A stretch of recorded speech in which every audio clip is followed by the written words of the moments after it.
Sir, you need to leave this area immediately. This section is reserved for first-class passengers, not for people like you.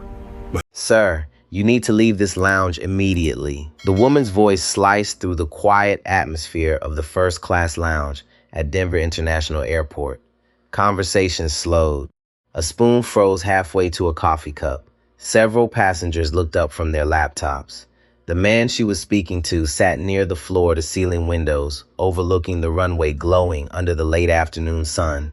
He was a black man, around 40 years old, gray running shorts, a dark blue athletic shirt still marked with dried sweat, white running shoes stained with road dust, a black gym bag resting beside his chair. Around his neck hung a Denver Marathon medal from earlier that morning, completely out of place among designer luggage, tailored suits, and polished leather shoes. The woman standing over him was Ashley Morgan, supervisor for Skylink Airlines Premium Terminal Lounge, 36 years old, blonde hair pulled into a tight bun, silver supervisor badge clipped neatly to her blazer. Ashley crossed her arms. This section is reserved for premium passengers, not people wandering in from the public terminal. The man slowly lifted his eyes toward her. No anger, no embarrassment. Just a calm, controlled stillness that somehow made Ashley more uncomfortable. "I'm a first-class passenger," he said quietly. "Flight 447 to Atlanta. Seat 2A. Ashley gave a thin smile. The kind people wear when they already believe they know exactly who you are. "Then show me your boarding pass." The man reached into his gym bag and handed her the ticket. Ashley checked it carefully. It was real. Ethan Brooks. First class. Priority access. Everything verified. But her expression never changed, because the ticket had never really been the problem. Ashley looked down at Ethan's dusty running shoes, then glanced around at the watching passengers. "We've had incidents before," she announced louder this time. "People using stolen cards, fake upgrades, lounge fraud." A couple sitting nearby exchanged uncomfortable looks. A businessman slowly lowered his phone onto the table. The energy inside the lounge shifted instantly. Ethan stayed seated, hands resting calmly on his knees, breathing steady, eyes focused. That composure irritated Ashley more than resistance would have. At that moment, Brian Cooper arrived, airport security, 45 years old, broad shoulders, former police officer posture, close-cropped gray hair. He approached with the heavy confidence of someone used to being obeyed. "Problem here?" Ashley handed him the boarding pass without taking her eyes off Ethan. "This gentleman claims he belongs in the premium lounge." Brian looked Ethan up and down. Running clothes, sweat stains, cheap gym bag. In his mind, the equation solved itself immediately. "Sir, I'll need additional identification." Ethan looked up. "Additional identification for what?" "For verification," Brian answered stiffly. "Verification of what exactly?" A brief silence settled over the lounge. Because sometimes the real reason people question someone is the one thing they cannot say out loud. Ashley stepped in before Brian could answer. "You're dressed inappropriately for this environment." The words landed hard. A flight attendant near the coffee station slowly looked up. A woman in a Navy business suit lowered her Wall Street Journal. That sentence was no longer policy. It was judgment. Ethan studied Ashley for a moment. Then he asked quietly, "What exactly about my appearance makes you think I don't belong here?" Ashley froze for half a second. It was a dangerous question, because it forced her to confront the thought sitting underneath all of this. She could not say, "Because we're black," so she reached for something safer. "This is a premium space. We maintain standards." "Standards?" Ethan repeated softly. "Can you show me the written dress code?" Brian's patience began slipping. "Sir, don't make this difficult." Ethan tilted his head slightly. "I'm not the one making this difficult." Across the lounge, a young man quietly lifted his phone and started recording. His name was Dylan Parker, 21 years old, journalism student, University of Colorado. At first, Dylan thought this was just another boarding issue. Now he realized it was something else entirely, something America had seen too many times before. A black man being forced to prove he deserved to exist in a space he had already paid to enter. Dylan started a live stream. Comments flooded the screen almost immediately. "What's happening?" "Keep recording. This feels wrong." Meanwhile, Ethan never stood up. never raised his voice, never argued, and somehow that made Ashley even more irritated. She was used to people reacting one of two ways, either submission or anger. Ethan chose neither. He stayed calm, and he let them keep talking. Brian crossed his arms. "Sir, if you refuse to cooperate, we may have to escort you out." A woman sitting near the window finally stood up, around 50 years old, Navy suit, medical conference badge still hanging around her neck. "I've been sitting here for almost 40 minutes, she said firmly. "That man hasn't bothered anyone." Ashley turned toward her. "Mom, this is a security matter." The woman looked directly at her. "No, this is a dignity matter." The lounge fell silent again. Outside the massive windows, runway lights slowly flickered on as evening settled over Denver. And inside the lounge, something else was beginning to ignite. Not just tension, something bigger. The uncomfortable realization spreading quietly through the room that everyone might be underestimating the man sitting calmly in that leather chair. The woman in the Navy suit did not sit back down. Her name was Dr. Laura Bennett, and she had spent 30 years in hospital rooms where panic had to be handled with calm hands and clear judgment. She knew the difference between a real threat and a person being made into one. Ashley stared at her like she had broken some unspoken rule. "Mom," Ashley said, her voice tight, "I need you to return to your seat." Laura folded the newspaper in her hand and placed it on the table beside her. "I will sit down when this gentleman is treated like every other passenger in this room." A few heads turned, not quickly, slowly. The way people move when their conscience has finally become louder than their comfort. Brian Cooper's jaw tightened. He shifted his weight and touched the radio clip to his shoulder, not using it yet, just letting everyone see it was there. "Sir," Brian said to Ethan, "this can be resolved easily. Show additional identification, answer a few questions, and we can verify whether you're authorized to remain here." Ethan looked at him for a long second. "I already showed a valid boarding pass. We need more than that. Do you ask every first-class passenger for more than that?" Brian blinked once. Ashley stepped forward. "Don't turn this into something it isn't." Ethan's eyes moved to her. "What is it then?" The question was soft, too soft. It landed harder because of that. Ashley's lips pressed into a thin line. She glanced around and noticed phones, more than one now. Dylan Parker was not the only person recording. A man in a gray sport coat had his phone resting against a coffee cup. An older woman near the window had opened her camera app and was holding it low against her purse. Ashley felt the room slipping away from her. She had worked 8 years to get that badge. She knew schedules, upgrades, complaints, weather delays, gate changes. She knew how to calm angry travelers and how to flatter wealthy ones. But she had never learned what to do when the person she had judged refused to become the version of himself she needed him to be. Angry, loud, threatening. Ethan gave her none of that. He gave her only facts. Brian leaned closer. "Sir, stand up and bring your belongings with you." Ethan did not move. "Am I being detained?" That stopped Brian. A small sound came from somewhere behind them. A breath, a chair shifting. Someone understood the weight of the question. Brian's voice hardened. "You are being asked to comply with security screening." What screening? "Verification based on what suspicion?" Brian's face reddened slightly. Ashley answered for him, "Based on your behavior." Ethan looked around the lounge. My behavior? He raised one hand, palm open, calm and steady. "I've been sitting in a chair, waiting for my flight. I answered your questions. I showed my ticket. I did not raise my voice. I did not threaten anyone. So tell me, Ashley, what behavior?" The use of her first name made her stiffen. Behind the counter, another employee had been watching from the beginning. Isabella Torres, 29 years old, gate agent, daughter of a school custodian and a night shift nurse from Albuquerque. She knew what it felt like to be judged by a uniform, an accent, a last name. She knew what it felt like when people smiled at policy but meant power. She had tried to stay behind the counter. She had tried to tell herself a supervisor would fix it, but no supervisor was fixing it. Ashley was the supervisor. Isabella stepped out from behind the counter. "Ashley," she said. Ashley turned sharply. "Not now." Isabella swallowed. Her hand trembled, but she kept walking. "His pass is valid. I checked it when he came in."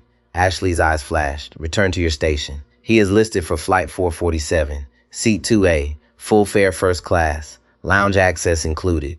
The lounge went quiet again, but this time the silence had changed.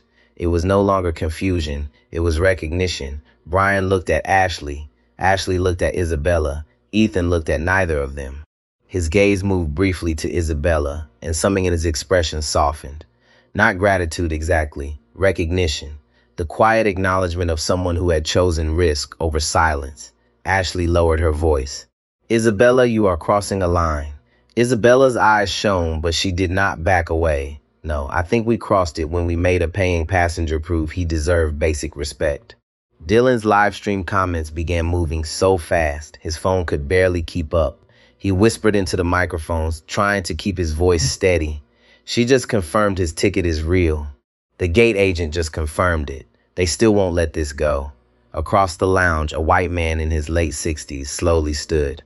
He wore a brown leather jacket and carried himself like someone who had flown too many miles and seen too many small cruelties go unnamed. I've been in this lounge since noon, he said. Nobody asked me for anything except my boarding pass. Brian turned toward him. Sir, please stay out of this. The man shook his head. No, I should have spoken sooner. That sentence carried weight. It moved through the room like a confession. Ethan heard it. Laura heard it. Isabella heard it. Even Ashley heard it, though she refused to let it touch her. Brian finally pressed his radio. Need additional security at the premium lounge near gate B47.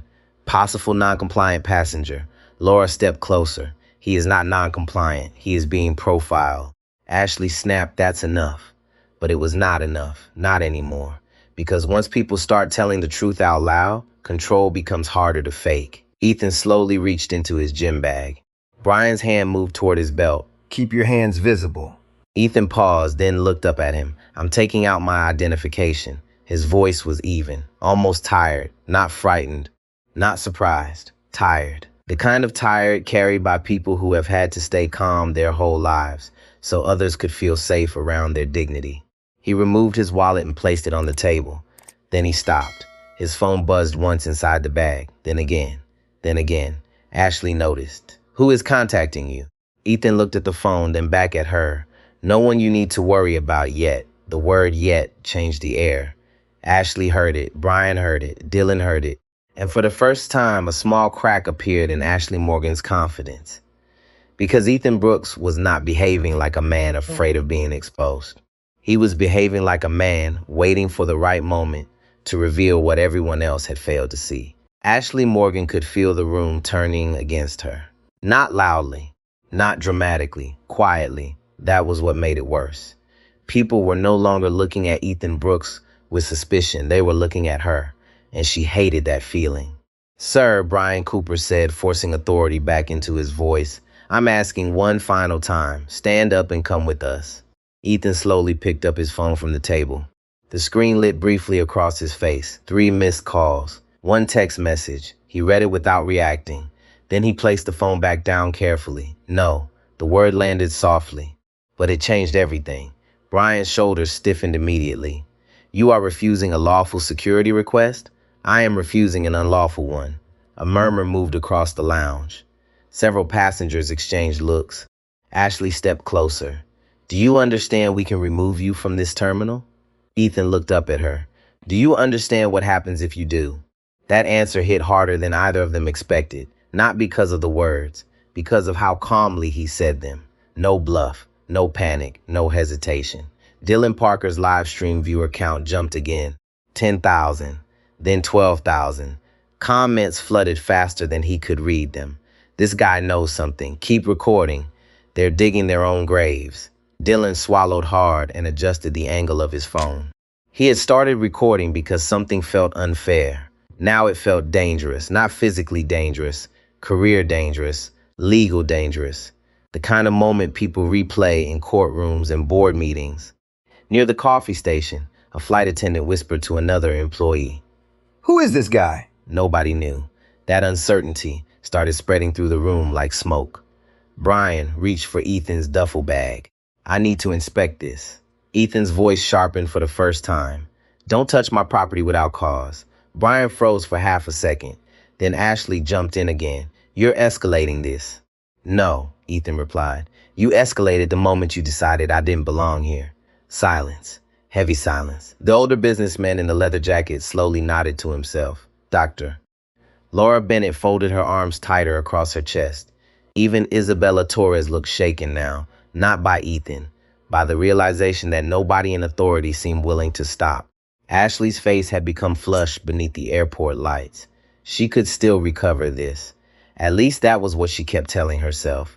If Ethan stood up, if he just left quietly, if the live stream ended, then maybe this would disappear.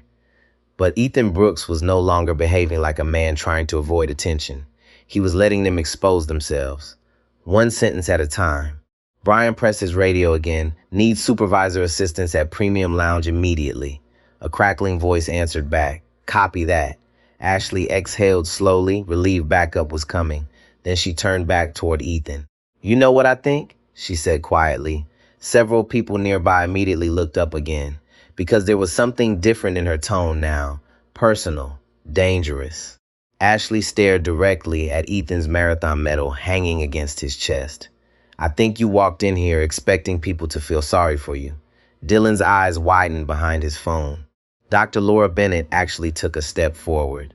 Ethan did not move. Ashley continued. You come in sweating, dressed like you slept in your car, carrying a gym bag into a luxury lounge, then act offended when security asked questions. Every word made the room colder. The businessman near the window muttered under his breath, Jesus Christ. Brian glanced sideways at Ashley.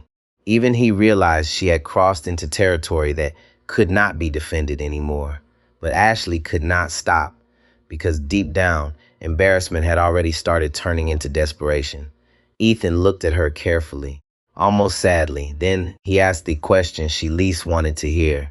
If I looked different, would we still be having this conversation? Ashley immediately answered too quickly. This has nothing to do with race. Then what does it have to do with? Ashley opened her mouth. Nothing came out, because every possible answer sounded ugly once spoken aloud. The lounge doors opened suddenly. Another airport officer entered. Officer Daniel Ruiz, 50 years old, airport police, calm eyes, slow movements. A man who had spent decades learning that the loudest person in a conflict was rarely the one telling the truth. Ruiz surveyed the room immediately. Phones recording, passengers standing, security tense.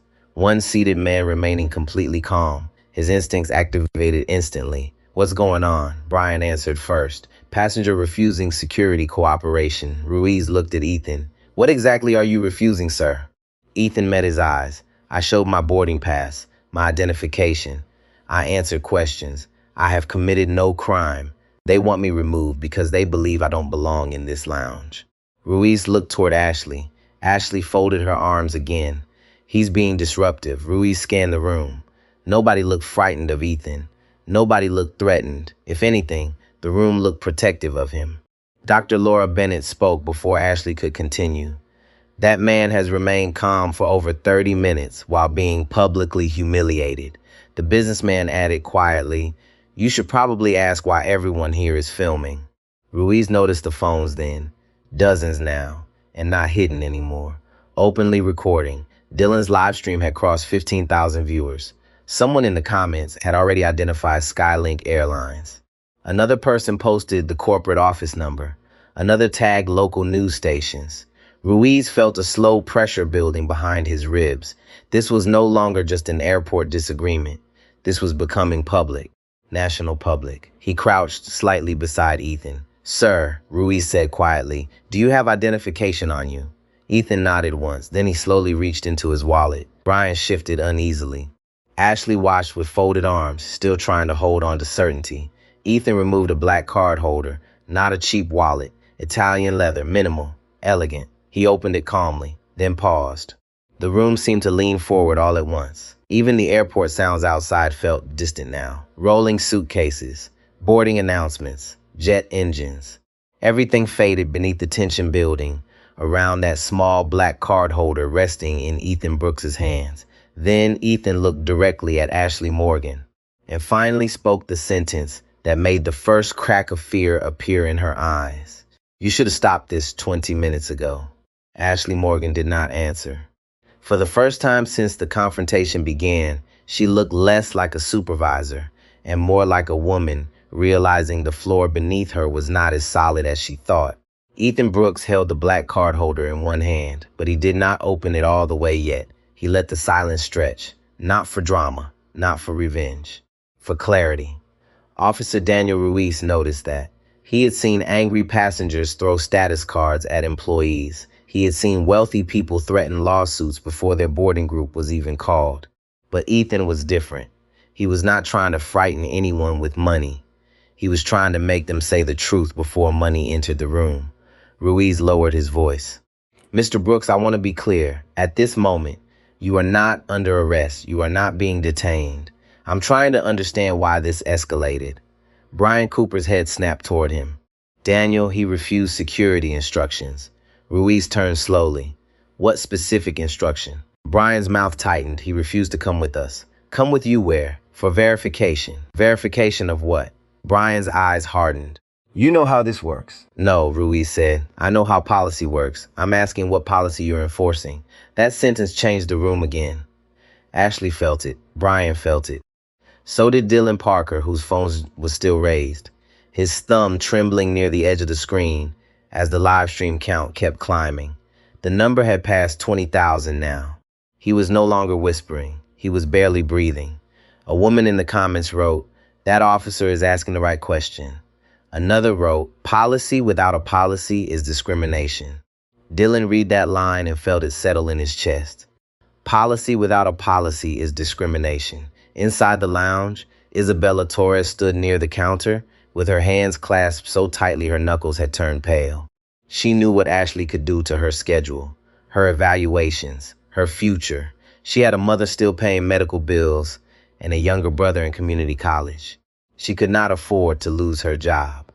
But she also knew something her parents had taught her long before she ever wore an airline badge. A paycheck was important. A conscience was heavier.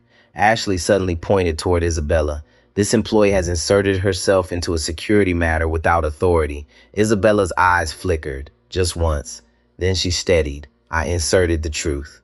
A soft sound moved through the lounge. Not applause, not yet, just breath. The kind people release when someone says what they were afraid to say. Ashley's cheeks flushed deeper. Enough. This is becoming disruptive to our premium guests. The older man in the brown leather jacket stepped forward again. His name was Walter Hayes, a retired high school principal from Kansas City. He had spent 4 decades watching children learn who they were by the way adults treated them. He had seen boys shrink under suspicion.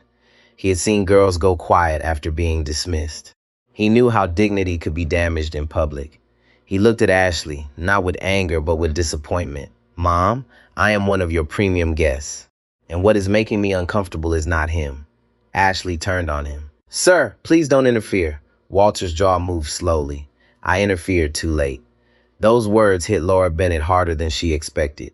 She lowered her phone for a moment. In hospitals, she had often seen families regret waiting too long to speak, too long to question, too long to demand better. Now she was watching a room full of people learn the same lesson in real time. Brian took one step toward Ethan. Mr. Brooks, last chance. Stand up. Ethan looked down at the business card still inside the holder. Then he closed it. Everyone expected him to reveal it. He did not. Instead, he looked at Brian. You still don't know who I am. That means this is still the cleanest moment you have to do the right thing. Brian frowned. What is that supposed to mean?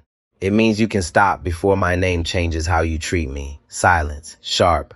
Clean. Even Ashley stopped breathing for half a second. Ethan continued, voice low.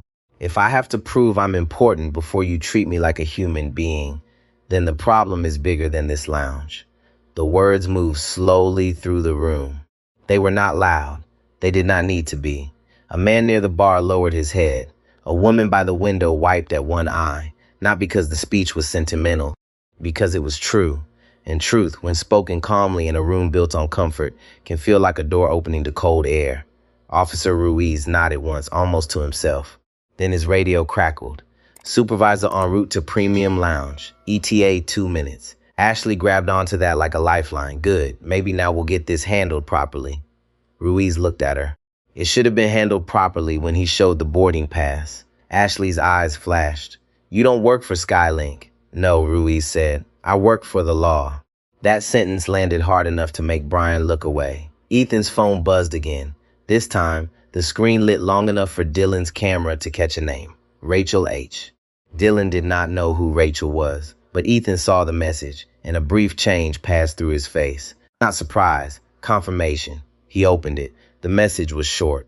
Jet crew on standby. Legal aware. Want me to contact Midland Regional? Ethan typed with his thumb. Not yet. Then another message came in. Your live stream is already being shared. Please confirm you are safe. Ethan looked at the crowd, at Ashley, at Brian, at Officer Ruiz, at Isabella, standing with fear in her eyes and courage in her posture. Then he typed, I am safe. Others are speaking up. For the first time, his face softened, because that mattered more to him than they knew. Power could protect him. Money could move people. Contracts could make executives call back. But none of that healed the old wound of standing in a room where people decided you were less before they knew a single thing about you. What eased that wound, even slightly, was hearing ordinary people say, no, not this time. The lounge doors opened again. A woman in her 50s entered with a fast, controlled walk. Janet Collins, terminal operations manager. Silver hair cut to her jaw, black blazer, tablet in hand, a face trained by years of delays, storms, complaints, and corporate emergencies.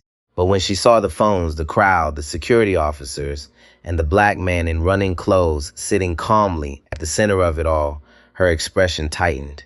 She knew at once. This was no ordinary complaint. This was already bigger than her. Ashley hurried toward her. Janet, thank God. We have a passenger who gained access to the premium lounge under questionable circumstances and refuses to cooperate with security. Janet looked at Ethan, then at the boarding pass on the table, then at Isabella. Is his ticket valid? Isabella answered before Ashley could stop her. Yes. Janet's eyes moved back to Ashley. Is his lounge access valid? Yes, Isabella said again. Full first-class access. Flight 447. Seat 2A. Janet's face became very still. Ashley rushed in, but his appearance raised concerns. The entire lounge seemed to freeze around that sentence. Janet slowly turned toward Ashley. His appearance? Ashley realized too late how it sounded. Brian stepped in. We were maintaining standards. Ruiz said quietly, they have not identified a written standard. Janet inhaled through her nose, slowly, the kind of breath taken by someone watching a lawsuit form in real time. Ethan finally stood. Not fast, not aggressive. He rose to his full height, the marathon medal catching the warm light from the windows. His shoulders were relaxed. His eyes were calm. But the room felt the shift immediately. He was not just a passenger anymore. He was a man who had allowed them every chance to choose decency, and they had chosen pride. Ethan opened a black card holder. He removed one card. Then he placed it on the table in front of Janet Collins. My name is Ethan Brooks, he said. And before anyone reads that card, I want this understood clearly. He looked at Ashley, then Brian, then the cameras. What happened here was wrong before you knew who I was. Janet Collins stared at the card on the table without touching it. The room felt suspended, like everyone inside the lounge understood that whatever was printed on that small piece of black card was about to change everything. Ashley Morgan folded her arms tighter, still trying to hold on to control. Brian Cooper stood stiff beside her, though the confidence had started leaking out of his posture minutes ago. Officer Daniel Ruiz remained silent, watching, measuring, waiting. Janet finally picked up the card. Her eyes moved across the lettering once, then again. The color drained slowly from her face. Not dramatically, quietly. The way fierce enters professionals who suddenly realize they have walked into something far larger than themselves. Her lips parted slightly. Brooks Global Freight, Chief Executive Officer, Ethan Brooks. Janet looked up at Ethan immediately, this time not with suspicion. Recognition, real recognition, the kind that comes from boardroom emails, transportation conferences, and corporate partnerships worth hundreds of millions of dollars. Ashley noticed the change instantly. What? She asked. What is it?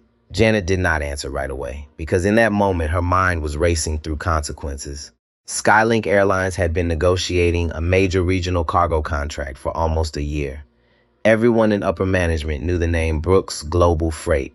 Everyone. Ashley took a step closer.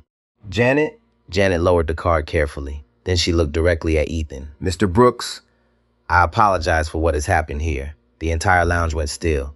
Ashley blinked. Brian frowned. Dylan Parker nearly dropped his phone. The live stream exploded. Oh my God, I knew it. Who is he? They messed with the wrong person. But Ethan's expression did not change. That was the part unsettling everyone most now. He did not look satisfied. He did not look triumphant. He looked tired. Tired in a way older passengers in the room understood immediately. The exhaustion of a man who had spent his life proving he belonged in rooms where nobody questioned lesser men. Ashley laughed nervously. Wait, what exactly is going on? Janet turned toward her slowly. You need to stop talking. The words hit Ashley harder than shouting would have. Brian looked between them. what's happening here? Janet's jaw tightened. Mr. Brooks is the CEO of Brooks Global Freight.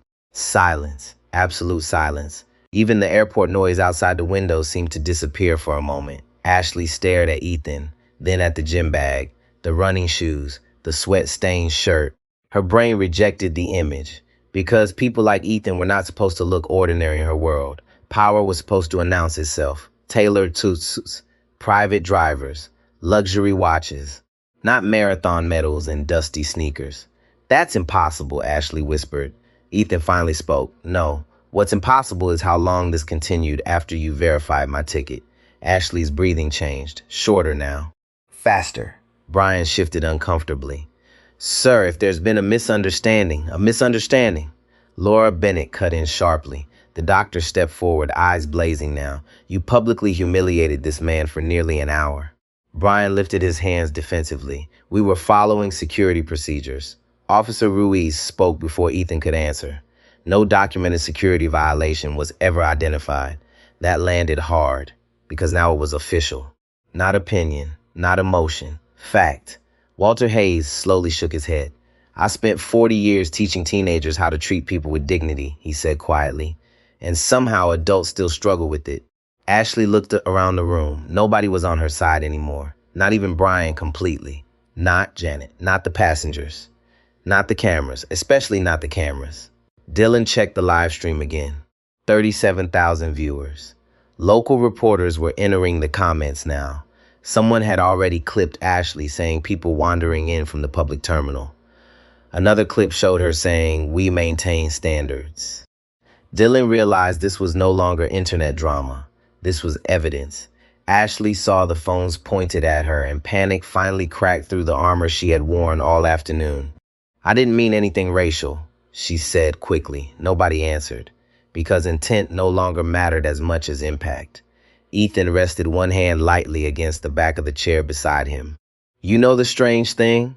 He said quietly. The room listened immediately. I ran the Denver Marathon this morning for a Children's Cardiac Foundation. Ashley stared at him. Ethan continued. We raised over $2 million for treatment programs in rural hospitals. Laura Bennett's face changed. She recognized the foundation name immediately. Her own hospital had benefited from those grants 2 years earlier. Ethan looked around the lounge slowly. I came in here exhausted, sore, probably smelling like road salt and sweat. A faint smile crossed his face. Not exactly luxury lounge material. A few uncomfortable faces lowered toward the floor. But I paid for the same seat everyone else here paid for.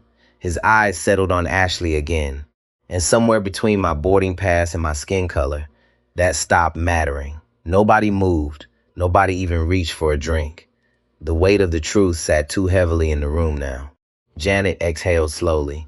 Mr. Brooks, on behalf of Skylink Airlines, I sincerely apologize. Ethan nodded once, polite, controlled, but distant. The kind of distance people create after trust has already been damaged. Then another sound interrupted the silence. A low mechanical roar outside the windows. Several passengers turned instinctively. Bright landing lights cut through the evening sky beyond the runway.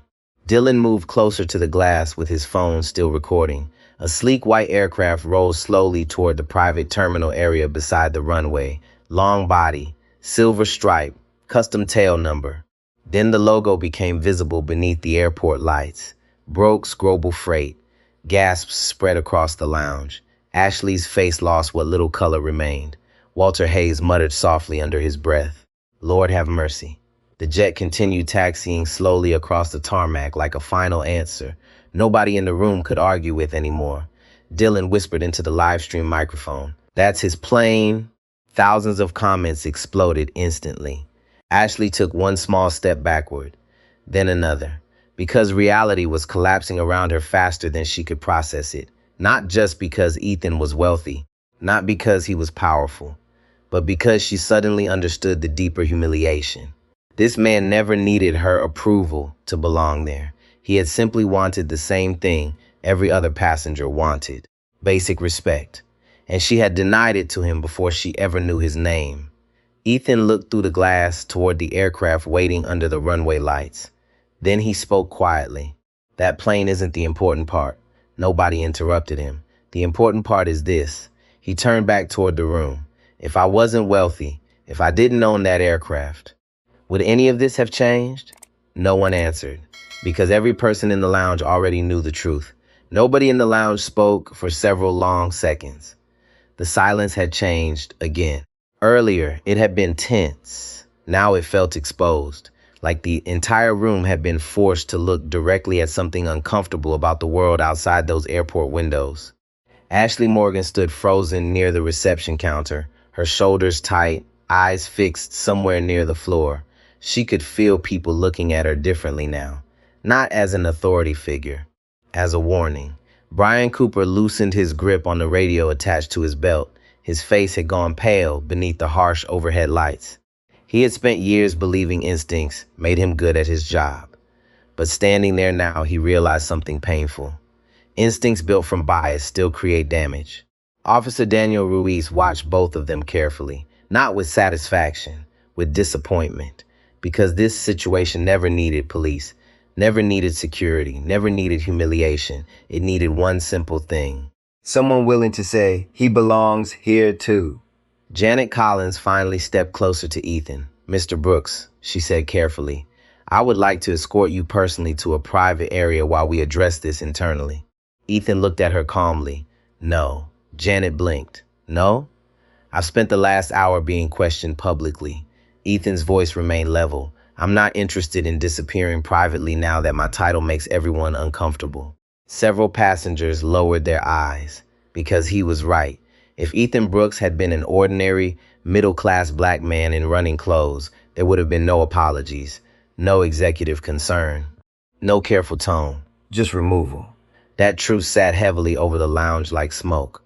Dylan Parker adjusted his live stream again, trying to steady his breathing. He had never expected his phone to become part of a national conversation. Notifications were exploding across the screen now. Civil rights attorneys, local reporters, a Denver news producer asking for permission to use the footage. One message stood out: "This is not about one airport. This is America." Dylan read it twice, and deep down he knew it was true. Ashley suddenly spoke, her voice brittle. "I said I was sorry." Ethan turned toward her slowly. For the first time since the confrontation began, Ashley looked small. Not physically, morally.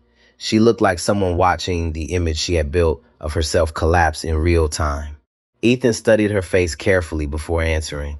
"No," he said quietly, "you became afraid." The words cut deeper because they were not cruel. They were honest. Ashley swallowed hard. "That's not fair." Ethan nodded once. "You're right. Fair would have been treating me like everyone else when I walked in." The room went silent again.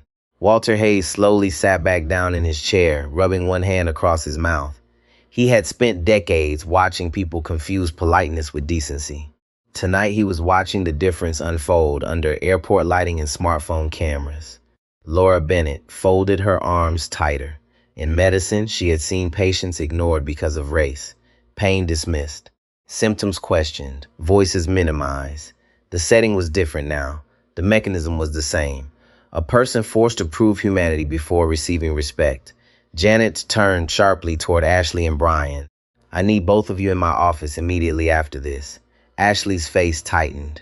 "Janet, no," Janet snapped quietly. Not another word. That tone changed everything. Ashley finally understood this was no longer salvageable.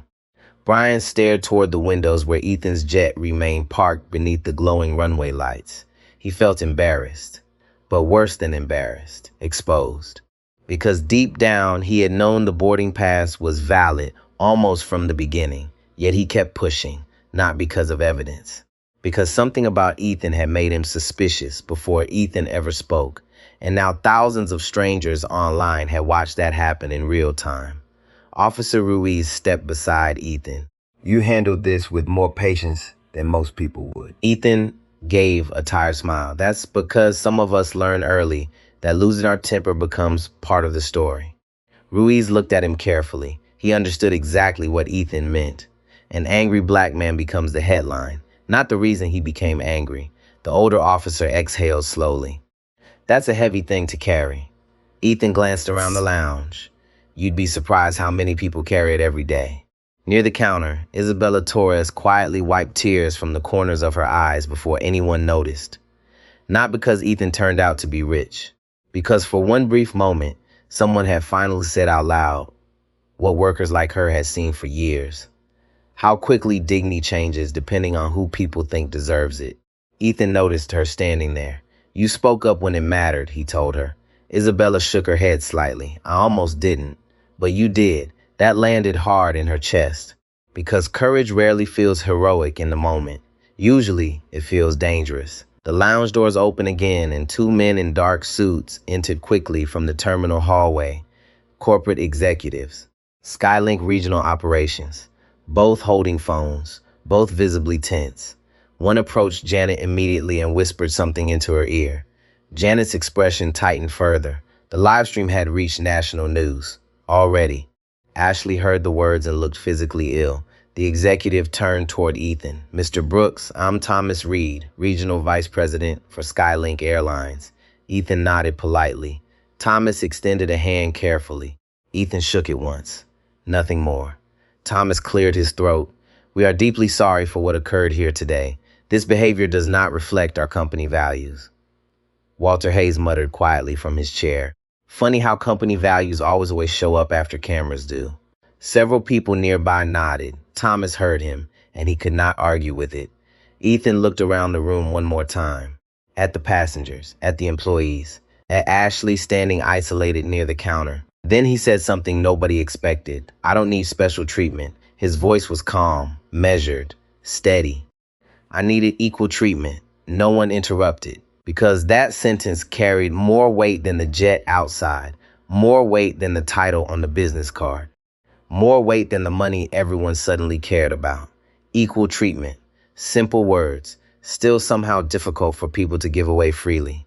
Outside the windows, the runway lights stretched across the darkening evening sky like endless lines disappearing into the distance. And inside the lounge, people sat quietly with the uncomfortable realization that the most powerful thing Ethan Brooks had revealed that night was not his wealth. It was their own assumptions. Thomas Reed's phone would not stop vibrating. One call after another. Corporate communications, legal department, national media, executive leadership. He silenced the device and looked at Ethan Brooks again with the careful expression of a man trying to prevent a corporate disaster from becoming irreversible. But deep down, Thomas already knew something important. This situation was beyond public relations now, because the people inside the lounge had witnessed it with their own eyes. No press release could erase that. Ashley Morgan stood motionless near the counter, staring at the polished floor beneath her heels. Her breathing had become shallow. She could feel every phone camera in the room, even when she could not see them directly. For the first time in years, she felt powerless. Not because Ethan was wealthy, because she no longer controlled the story. Brian Cooper looked worse. Years working security had taught him to trust authority, uniforms, instinct.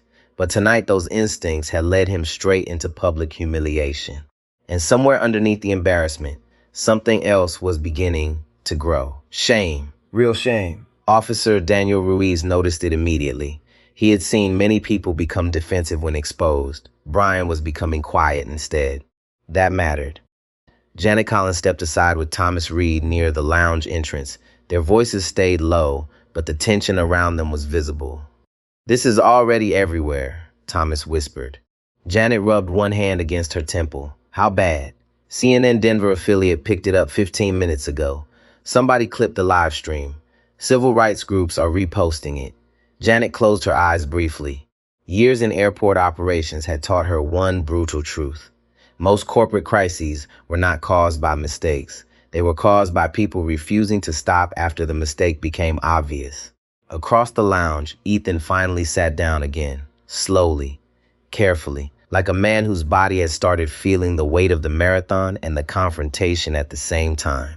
Laura Bennett noticed the slight stiffness in his movements immediately. "You're injured," she said softly. Ethan shook his head, just exhausted. "You should hydrate." A faint smile crossed his face. Doctor's orders? Laura gave the smallest nod. For the first time all evening, the tension around Ethan eased slightly. Not gone, just softened. Isabella quickly stepped behind the counter and returned with a bottle of water. This time she carried it differently, not as an employee serving a customer, as one human being trying to care for another. Ethan accepted it quietly. "Thank you." Ashley watched that exchange and something inside her twisted painfully. Because hours earlier she had looked at Ethan and seen threat, suspicion, disruption, and now everyone else in the room seemed to see the same thing. A tired man who had simply wanted to sit down before his flight. Walter Hayes leaned back in his chair and looked around the lounge. "You know what scares me?" he said quietly. Several nearby passengers looked toward him. Walter folded his weathered hands together. "If this happened to him," he nodded toward Ethan, "imagine what happens to people without money, without cameras, without witnesses willing to speak." Nobody answered, because everyone understood. Dylan Parker lowered his phone for the first time in nearly an hour. His arm was shaking from holding it up so long. He glanced at Ethan. "You know," Dylan said carefully, "people online keep calling this a victory story." Ethan looked at him. And what do you think? Dylan hesitated. "I think it would have been a better story if none of this happened." That answer made Ethan smile again. A real smile this time. Small, tired, but genuine.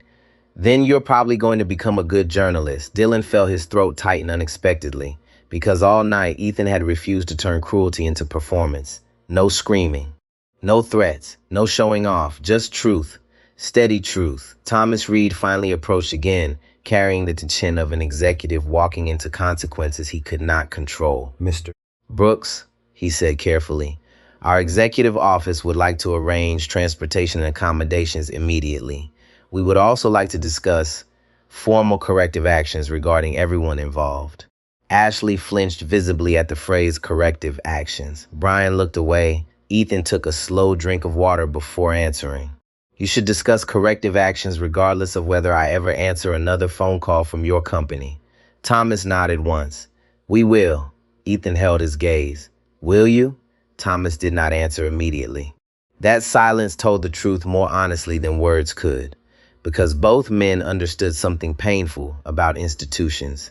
Companies often change behavior only after public embarrassment forced them to, not before. Officer Ruiz stepped toward Brian quietly. "You should probably write your incident report now, while details are fresh."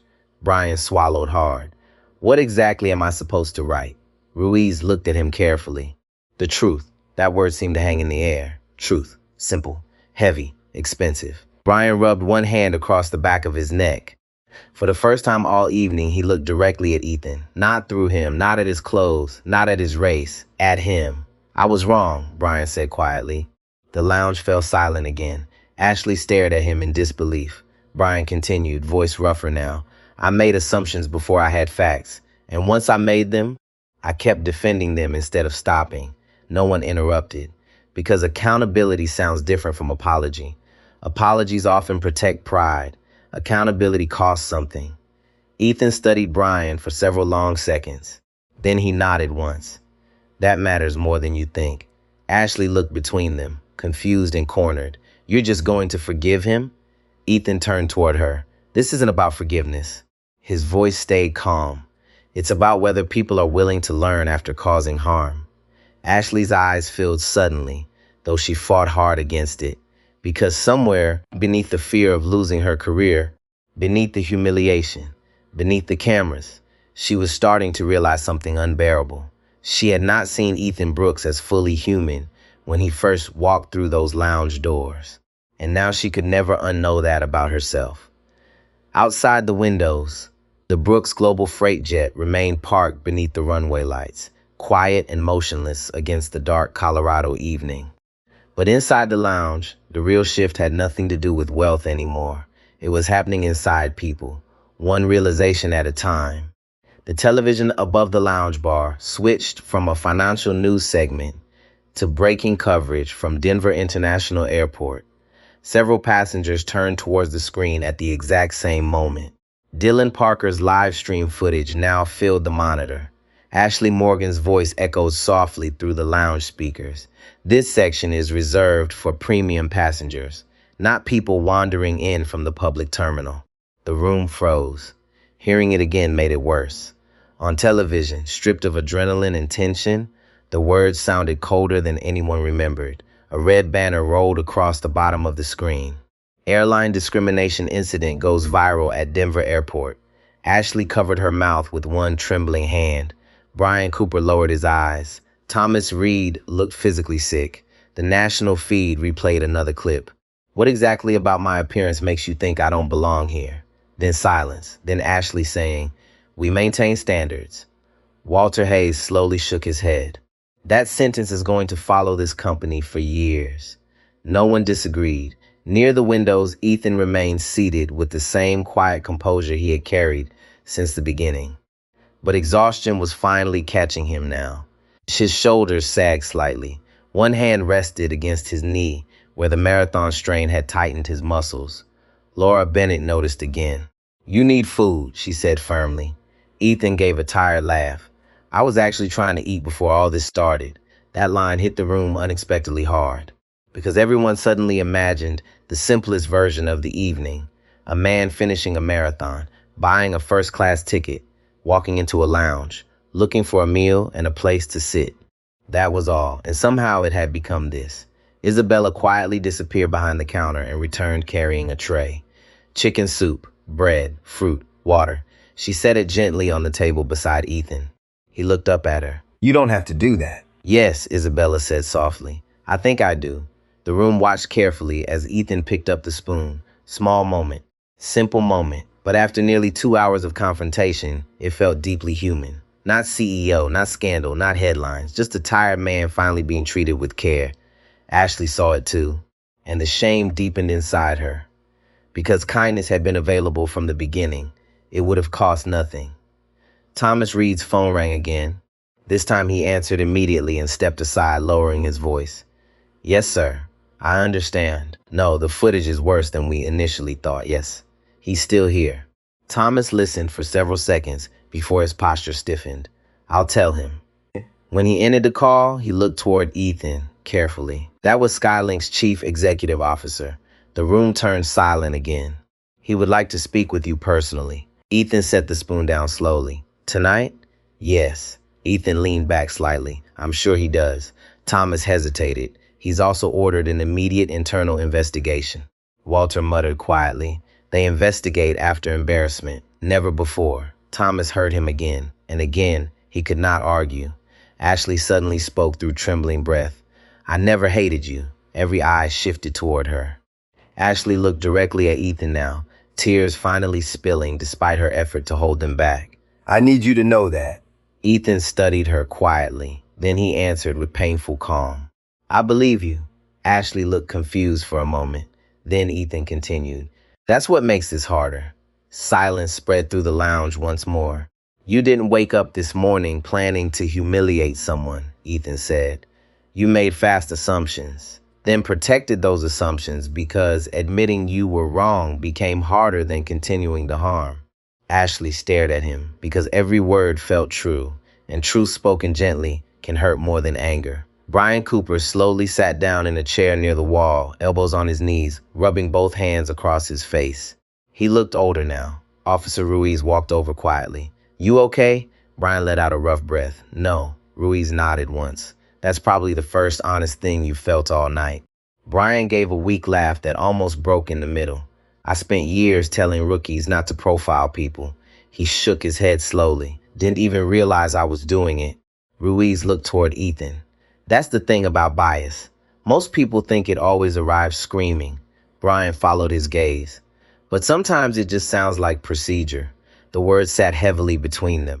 Across the lounge, Dylan checked his phone again. 58,000 viewers. Hashtags everywhere now. News stations reposting clips. Former airline employees sharing stories of similar incidents. One comment caught Dylan's eye. This man stayed calm because he knew anger would become the story instead of injustice. Dylan looked at Ethan eating quietly beside the runway windows. He realized the internet was finally understanding something Ethan had known his whole life. Composure was not weakness. Sometimes it was survival. Thomas Reed approached Ethan again carefully. "Mr. Brooks, there's one more thing." Ethan looked up. "The board has requested that Ashley Morgan and Brian Cooper be placed on immediate administrative suspension pending investigation." Ashley closed her eyes. Brian looked down at the floor. No one celebrated. That was the strange thing. There was no victory feeling in the room. Only consequence. And consequences are rarely satisfying when real human beings are attached to them. Ethan remained silent for several seconds. Then he asked quietly, "Will suspension teach them anything if the culture behind it stays untouched?" Thomas had no answer, because Ethan had reached a deeper problem now. This was never only about two employees. It was about an environment where suspicion could attach itself to race before evidence ever appeared. Laura Bennett folded her arms. "My hospital had to confront this years ago," she said softly. Bias training didn't begin with hateful people. It began with ordinary people who thought they were being careful. Walter nodded slowly. "That's what scares me most. Ordinary people." Outside, snow had begun falling lightly across the Denver runway. Soft flakes drifted beneath the blue airport lights. Inside the lounge, Ethan looked around at the faces watching him. Fear, regret, reflection, embarrassment. Then his eyes settled on Isabella.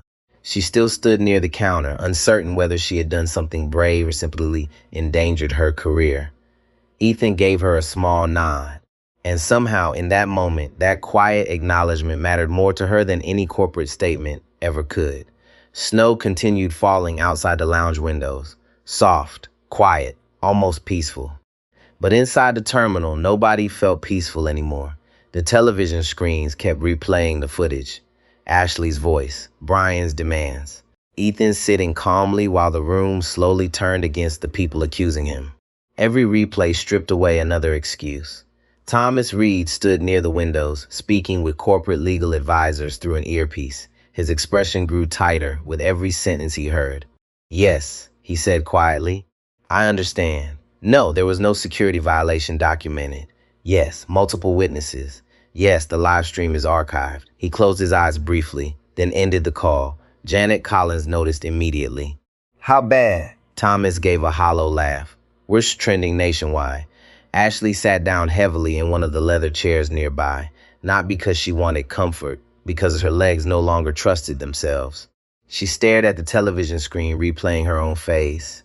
For years, she had believed professionalism meant maintaining order, enforcing standards, protecting the premium experience. Now she was seeing herself through the eyes of strangers, and strangers were calling it racism.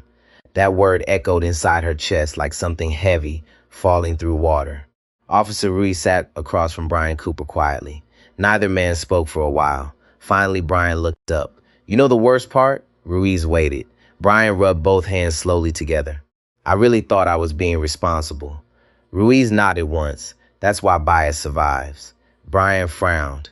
"Because people mean well? Because people stop questioning themselves once they think they're the good guy." The words stayed with Brian, heavy, sharp, impossible to dodge. Across the room, Ethan finally finished the soup Isabella had brought him. The warmth had helped slightly, but exhaustion still sat deep behind his eyes. Dylan Parker approached carefully with his phone lowered now. "Mr. Brooks?" Ethan looked up. Dylan hesitated. He suddenly looked very young again. Not a live streamer, not a journalist. Just a college kid standing near a man whose entire life experience suddenly felt bigger than anything taught in a classroom. "I wanted to ask something," Dylan said quietly. Ethan nodded. Why didn't you tell them who you were sooner? Several people nearby listened carefully. Ethan leaned back slightly in the chair. "Because I needed to know whether they respected human dignity or social status." Silence. Dylan swallowed hard, And if they had apologized before finding out. Ethan looked toward Ashley and Brian briefly. Then tonight would have ended very differently. That answer settled heavily over the room, because everyone understood what he meant. This was never really about the title on the business card. The title only exposed the truth faster. Laura Bennett looked down at her hands thoughtfully. In medicine, she said softly, "We teach students that first impressions can kill people." Several heads turned toward her. Laura continued, "You assume someone is exaggerating pain because of race. You assume someone is uneducated because of how they speak. You assume someone is dangerous because of how they look." She shook her head slowly. Eventually, those assumptions become habits, and habits become systems. Walter Hayes nodded from across the lounge. That's exactly how schools fail kids, too. The room had changed completely now. Earlier, it felt divided. Now it felt reflective. People were no longer watching a confrontation. They were examining themselves inside it. Ashley heard every word, and each sentence made her feel smaller. She looked toward Ethan carefully.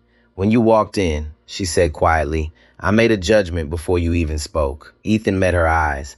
Ashley's voice cracked slightly. "I don't know when I became someone who does that."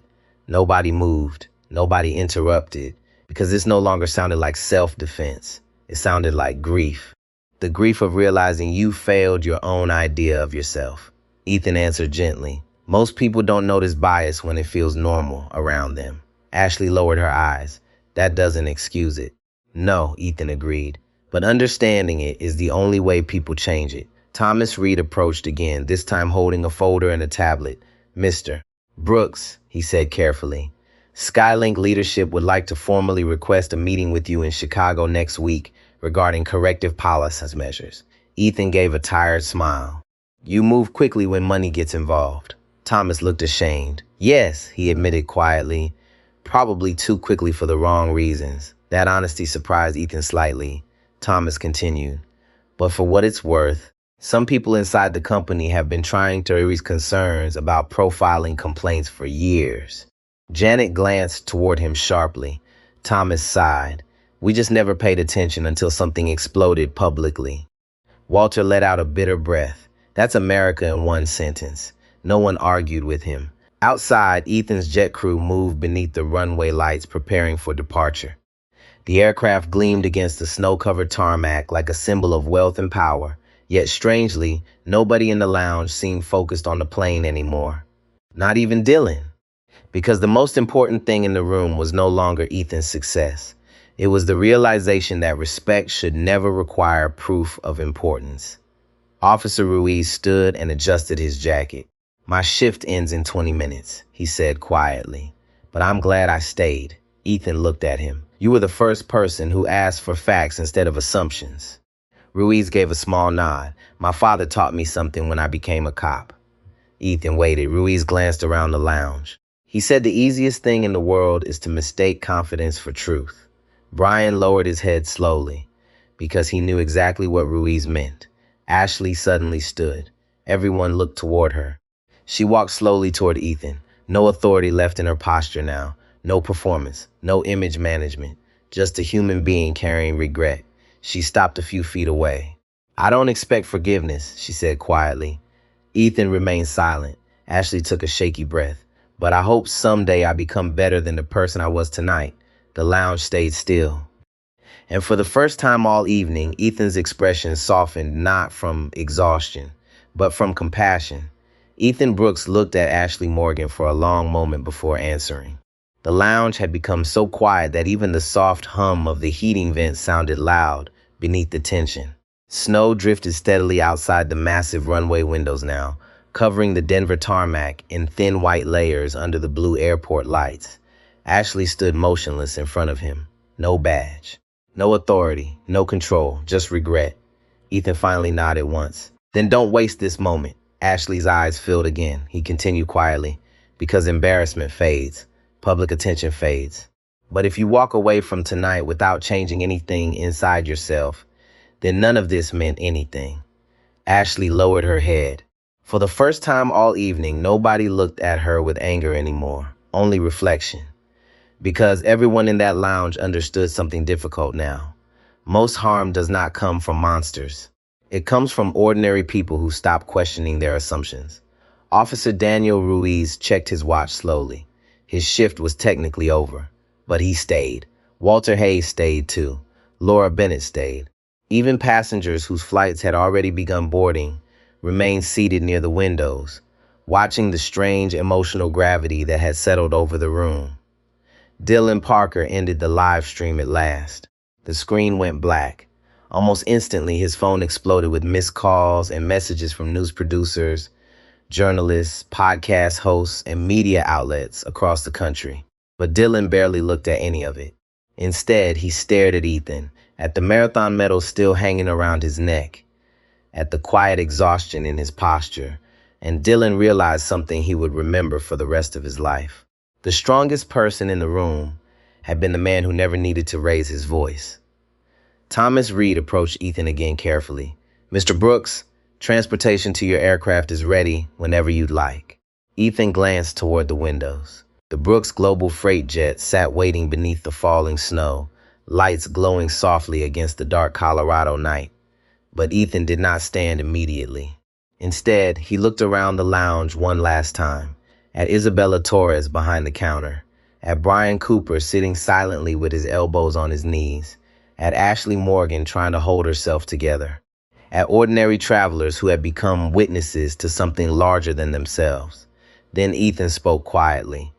"You know what the worst part of nights like this is?" Nobody interrupted. "It teaches people to wear masks." The room stayed still. Ethan's voice remained calm, measured, heavy. "You learn to overdress so nobody questions you. You learn to smile carefully, speak carefully, move carefully." He looked down briefly at his running clothes, and eventually you start wondering whether people respect you or just the version of you that makes them comfortable. Laura Bennett felt her throat tighten. Walter slowly removed his glasses. Even Thomas Reed lowered his eyes, because deep down, they all understood what Ethan meant. The burden of constantly managing how others perceive your humanity. Ethan looked toward Dylan. "That's why this mattered." Dylan frowned slightly. "Because people recorded it? Because people finally stopped looking away." That sentence settled across the lounge like warmth after a storm. For years, many people in that room had witnessed smaller moments, quiet moments, uncomfortable moments, a suspicious glance, a tighter grip on a purse, a different tone of voice, extra scrutiny that somehow always landed on certain people more than others. Most of the time, everyone stayed silent. Tonight they did not, and that changed something. Officer Ruiz finally stood. "I should head home." Brian looked up at him slowly. Ruiz rested one hand briefly against Brian's shoulder. "What matters now is what you do after this." Brian nodded weakly, not defensive anymore, just humbled. Ashley wiped beneath her eyes carefully before speaking again. "I really am sorry." Ethan studied her for a second. Then he said something she did not expect. I know. Ashley blinked. Ethan leaned slightly forward. People who enjoy cruelty don't usually break apart afterward. The words hit her hard, not because they excused her, because they challenged her to become better. And deep down, Ashley realized that was harder than punishment. Punishment ends. Growth does not. Janet Collins stepped closer with a tired expression. "We'll be implementing mandatory bias review and procedural reform immediately," she said quietly. "Not because legal told us to, because tonight exposed something ugly." Walter Hayes gave a slow nod.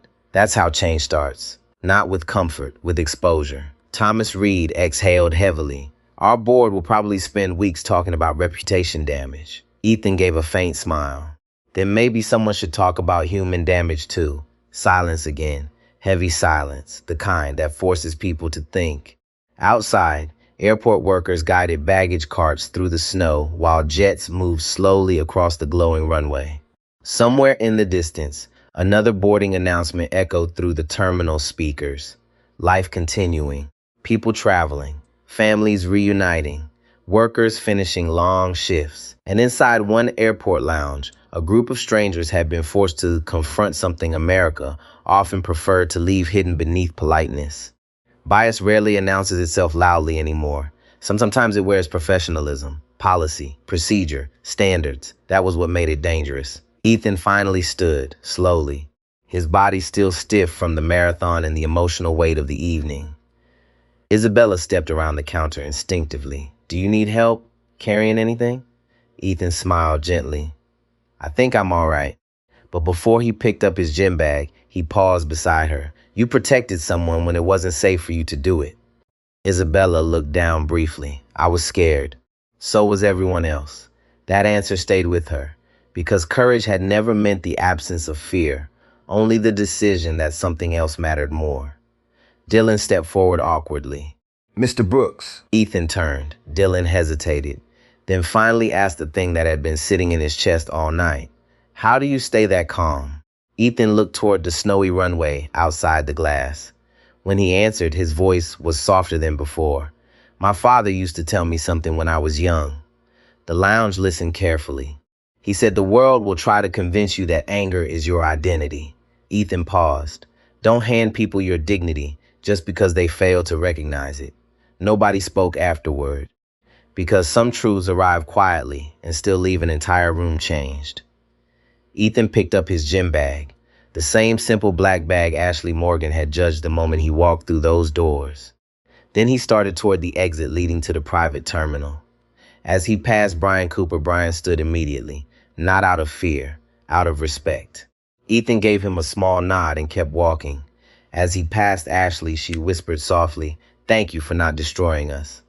Ethan stopped for half a second, then answered without turning around. "That was never the point." The automatic doors opened. Cold winter air swept briefly into the lounge. Snowflakes drifted beneath the runway lights as Ethan Brooks walked across the tarmac toward the waiting jet. Not like a billionaire, not like a celebrity, just a tired man carrying himself with dignity after the world tried to strip it away. And behind him, inside that lounge, people sat in silence knowing they had witnessed more than a viral moment. They had witnessed the difference between power and character. One can be purchased. The other is revealed under pressure. If this story stayed with you, take a moment to like the video and subscribe to the channel, because stories like this remind us that respect should never depend on status, money, or appearance. And if you believe dignity matters for every person in every room, comment these 3 words below: never stay silent.